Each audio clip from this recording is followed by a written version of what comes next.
Favorite mo, oh? Hawaiian pizza.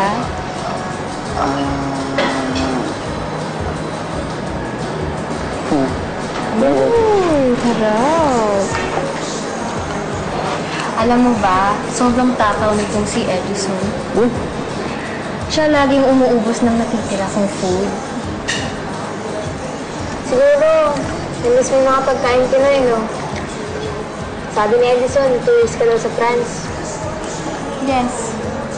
Pero isa lang ang sobra kong na-miss. Tell me more about you, Kyla. You must be a high school senior like me. Actually, nag-stop ako eh. Kaya ako nagtatrabaho para may pampaaral yung mga kapatid ko, tsaka ako. Wow, that's impressive, ah. Pero, ano na ang social life mo? May time ka ba para sa boyfriend mo? Wala akong boyfriend, Linya. Ha? Sa gandang mo yan? Imposible. May crush sana ako. Pero, buang, di ba? Buang? Ewan ko ba kay Kyla kung bakit niya nagustuhan niya? Maghanap ka kasi ng matinong lalaki. Parang si Edison. Diba?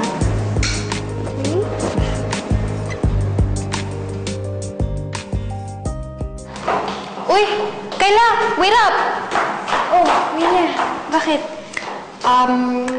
I hope you don't mind. May hihingin sana akong favor sa'yo. Sige ba? Ano ba yun? Well, napansin ko kasi na close kayo ni Edison. Hihingin ako ng tulong sa'yo. Ilakad mo naman ako kay Edison para magkabalikan na kami. Naku, Linya.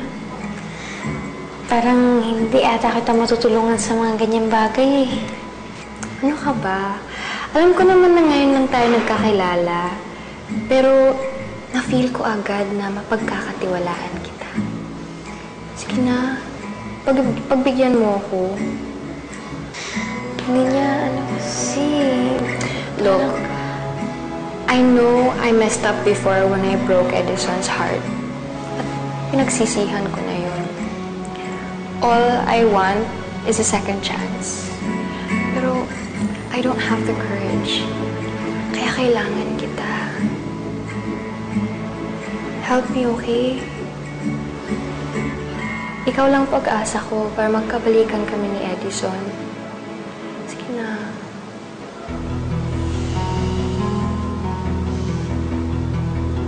Yes? Thank you! At dahil dyan, ikaw na ang bago kong best friend!